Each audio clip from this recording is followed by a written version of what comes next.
Hello, everyone. I have a very special guest with us today, Abel Daniel. Abel has over 34 years of experience in various industries, all the way from automobile to education.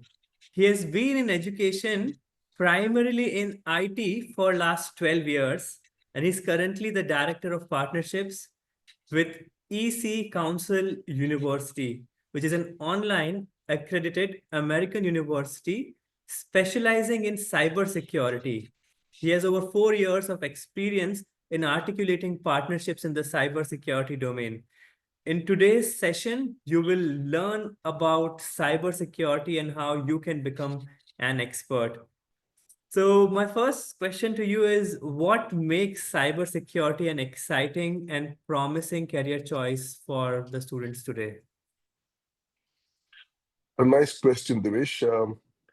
If you look at the cyber scenario to the landscape today, cyber criminals are becoming smarter day by day, and the number of cyber criminals are increasing disproportionate to the number of cybersecurity experts, right? So if statistics were true, almost every 39 seconds we get a website being compromised.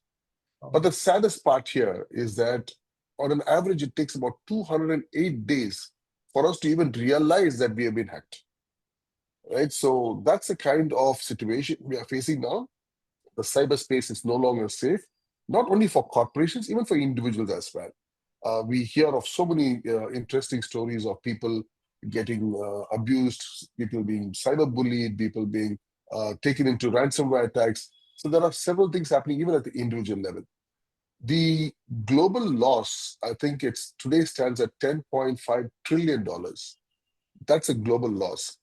So, and the other way to look at it is, are there enough cybersecurity professionals? Are there enough jobs to take these people? This year alone, around 3.5 million vacancies are going to remain unfulfilled.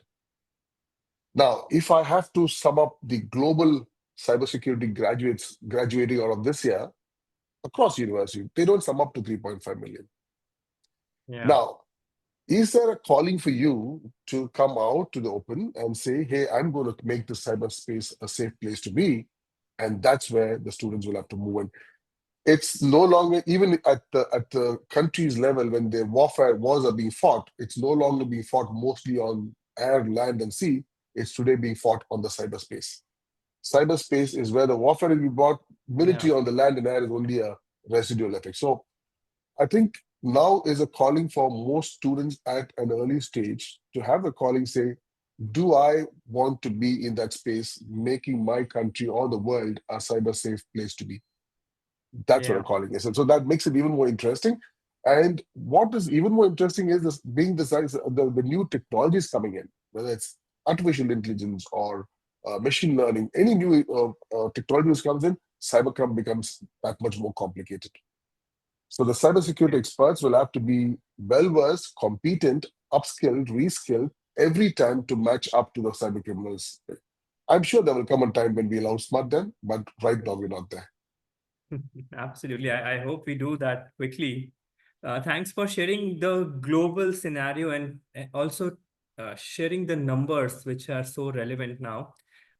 You are the Director of Partnerships at EC Council University. So please tell us a little bit more about that and how are you offering programs which is different than the regular programs offered by other universities? Okay, EC Council University is a part of EC Council, which is a parent body. EC Council is today globally the largest training and certifying body in cybersecurity.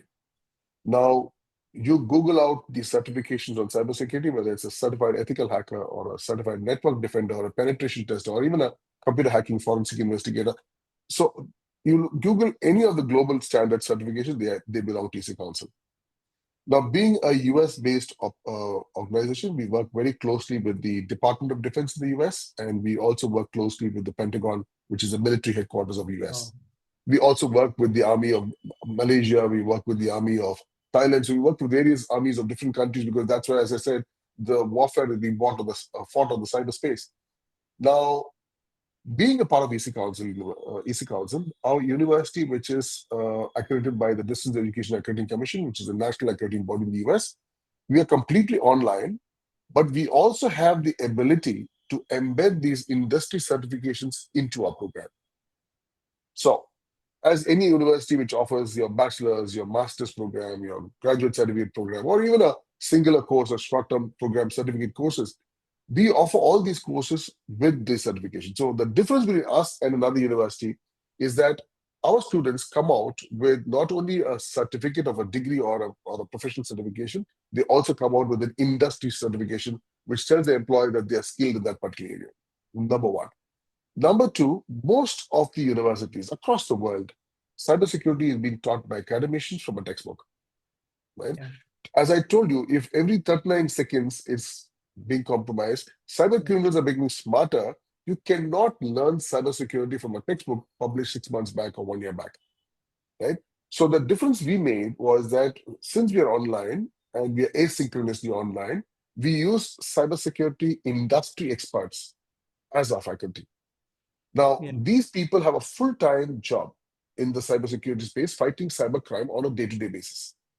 Now, when they are guiding our students get to know what is relevant today and not what was written 6 months back. Yeah. So whether it is a group discussion or a quiz or an assignment or hands-on experience in lab, everything is being guided by these people. And all our students are given 24/7 access to an iLab, which is a cloud-based platform, where at any point in time, there are over 200 exercises.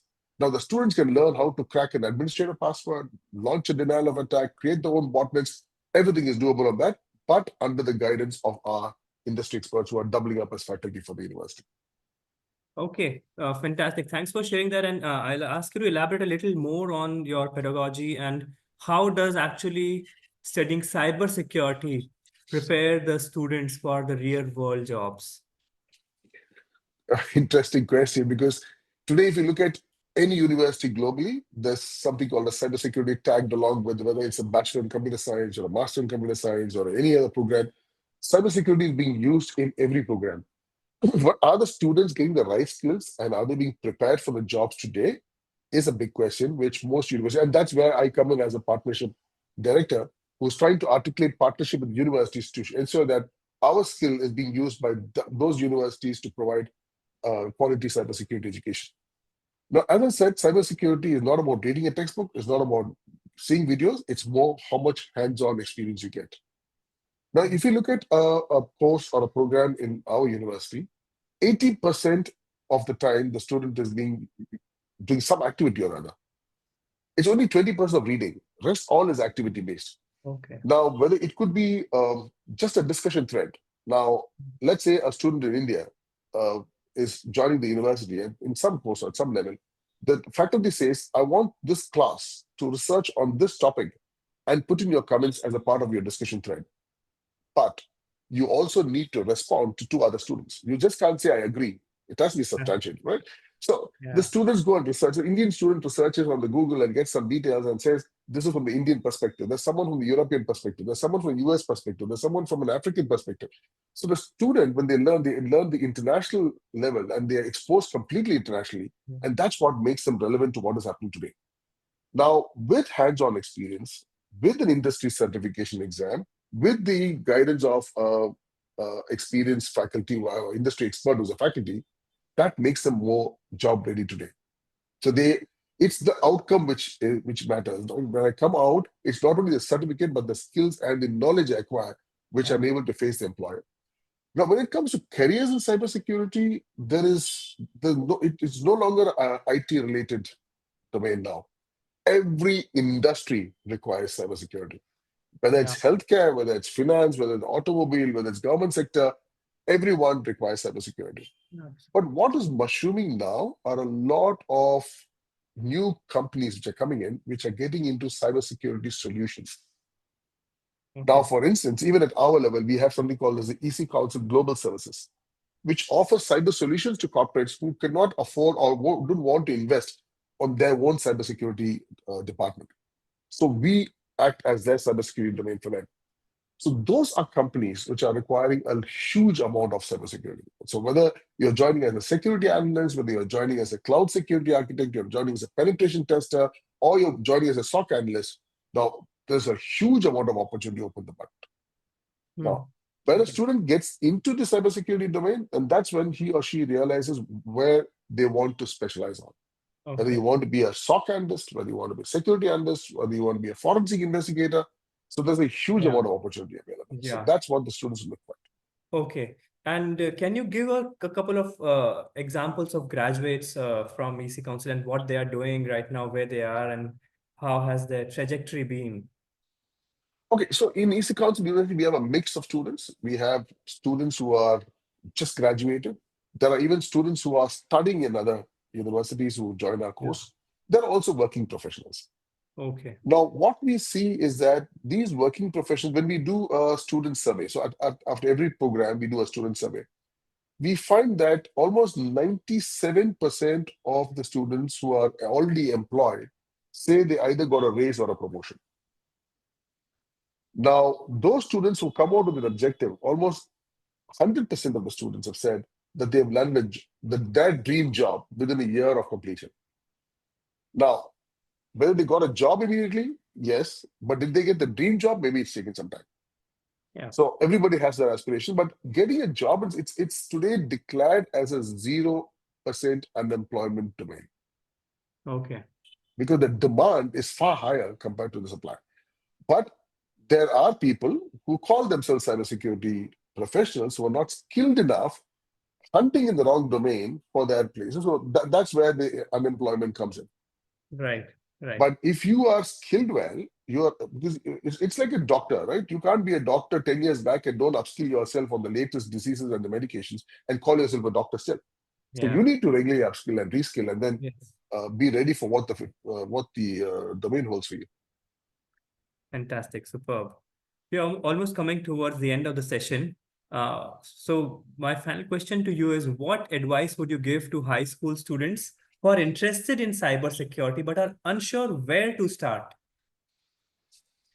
Okay, high school students, I would say that this is not the right age to get into serious cybersecurity level, but that doesn't stop them from getting started, right? Yeah. So it's a good time to learn about networking, malware, encryptions, get to know about what is the TCP Internet Protocol, get to know a little bit about Linux-based tools like Kali Linux, do some beginner level courses, which is offered by Coursera, Cybrary, Udemy.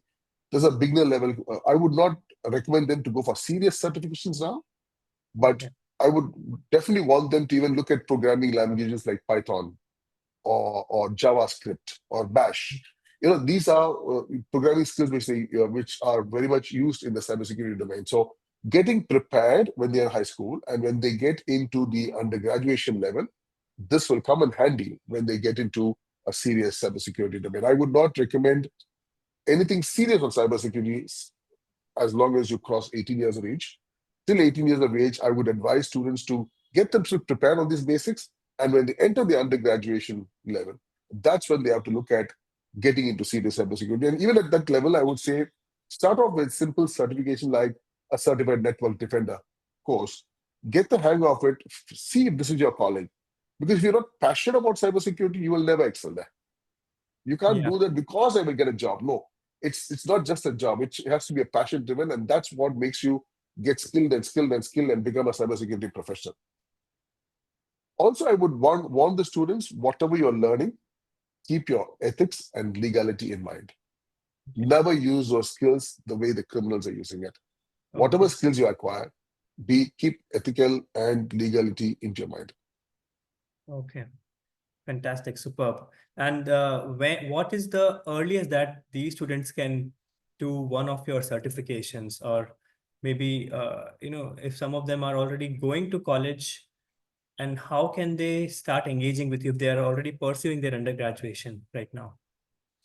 So if they want to come individually into my university, they can visit our website, which is www.eccu.edu. They can visit our website, see what are the certification courses available. They can apply and we can get them in. Or if they are coming through the university can contact me, and we would be able to strike a partnership through which the students also get certain privileges when they come to a partner. Okay. There are certain scholarships we offer for a partner. There are certain special benefits we give for partners. In fact, we are even saying that if a university is sending a batch of students to do a course, since it's a partner, it's easy for me to. It's not that we differentiate the students outside. With a partner, it becomes easier to organize this. Yeah. We also organize certain internships at our Malaysian SOC center. We have the largest Okay. SOC center in Asia, which is operated out of Malaysia. And we take them in for a 1 week internship where they get to see real time how a watchtower for cybersecurity happens. Okay. So, and we also give them a certificate and send them back. So, these are certain privileges which they come to university, but we can also do it for individual students. We're really keen. Superb. Thank you so much, Abel. It was a pleasure to learn more about cybersecurity and about EC Council University. I'm sure many of these students would have learned something new about this domain now. And many of you, the students, if you find yourself excited about cybersecurity, I think this is a fantastic domain to be in. It is something which is the need of the hour. So please do consider, and it can be a very fulfilling career for you. Once again, thank you so much, Abel, for your time today. Pleasure is mine, Devesh. Thank you so much.